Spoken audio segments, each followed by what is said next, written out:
Hello बच्चों,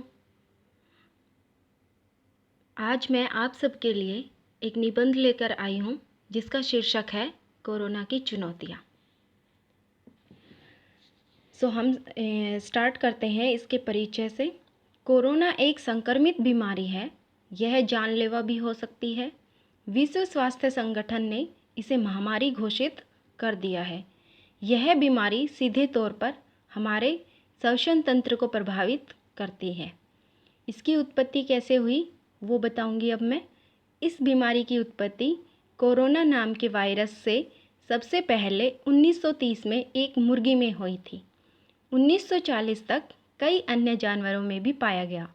इसके बाद 1960 में एक व्यक्ति में पाया गया जिसे सर्दी की शिकायत थी। इन सभी के बाद 2019 में इसका विकल्प रूप देखा गया जो कि चीन में, जो अब धीरे धीरे पूरे विश्व में फैल रहा है। अब हम सुनेंगे इनकी चुनौतियाँ। भारत में जब जब आपदाएं आई हैं, हमारे देशवासियों ने एकजुट होकर उन आपदाओं का सामना किया है। कोरोना जैसी महामारी से निपटना हमारी इंसानियत की परीक्षा है। हमारे देश के प्रधानमंत्री श्री नरेंद्र मोदी ने इस महामारी से निपटने के भरसक प्रयास किए हैं। हर संसाधन जनता के घरों तक पहुंचाए हैं। कोरोना महामारी एक अदृश्य सेना की तरह पूरे विश्व में फैल गई है, जिसके खिलाफ हर इंसान लड़ाई लड़ रहा है।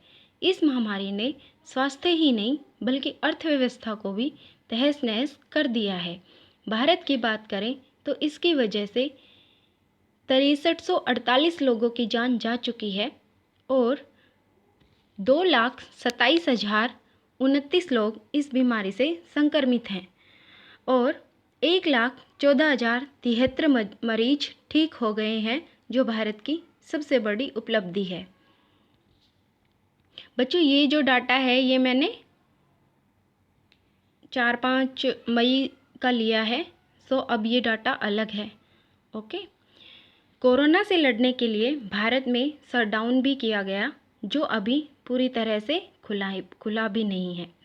Cinema hall, mall, school, college, बसें आदि अब भी बंद ही हैं। हमारे देश के हालात बहुत बुरे हो जाते यदि हमारी सरकार शुरुआत में ही भरसक प्रयास नहीं करती। विदेशों में फंसे भारतीयों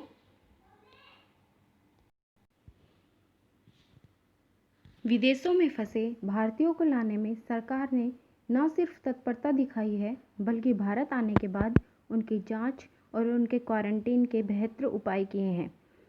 विश्व स्वास्थ्य संगठन के प्रतिनिधि वेंकटन ने कहा है कि कोरोना के खिलाफ पीएम समेत पूरी भारत सरकार के प्रयास प्रभावशाली हैं। जैसे राजस्थान के एसएमएस अस्पताल के डॉक्टरों ने मलेरिया, स्वाइन फ्लू, एचआईवी की दवाइयों को मिलाकर कोरोना के एक ऐसे मरीज को ठीक किया है जिसे मधुमेह भी था। यह अपने आप में एक उपलब्धि है। सामुदायिक स्तर पर इस आपदा से निपटने के लिए 24 मार्च को प्रधानमंत्री श्री नरेंद्र मोदी द्वारा संपूर्ण लॉकडाउन का निर्णय लिया गया। इस समय देश के सामने दो चुनौतियां थीं।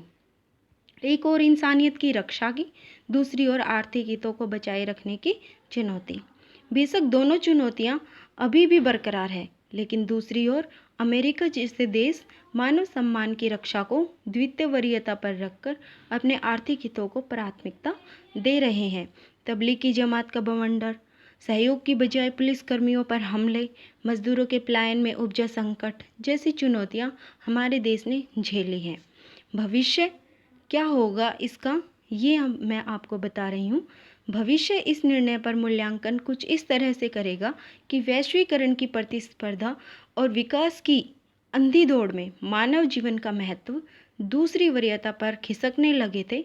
तब भारत ने अपने सभी हितों को छोड़ते हुए मानव जीवन की बड़ी कीमत चुकाई है।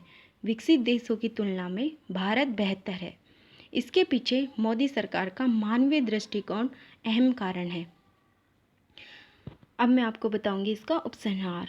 इसमें कोई दो राय नहीं है कि अभी कोरोना वायरस से लड़ना जरूरी है, मगर अर्थव्यवस्था को गतिशील बनाए रखना भी बहुत जरूरी है। नहीं तो 3 दशक का विकास हम 1 वर्ष में खो देंगे।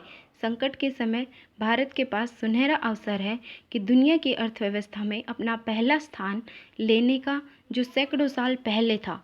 कोरोना वायरस पर जीत हासिल करके हम भारत को दोबारा सोने की चिड़िया बना सकते हैं।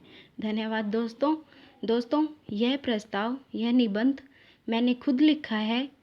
ओके, अगर आपको ये अच्छा लगा तो प्लीज़ मेरे चैनल को सब्सक्राइब कीजिए, लाइक कीजिए, कमेंट कीजिए। धन्यवाद दोस्तों।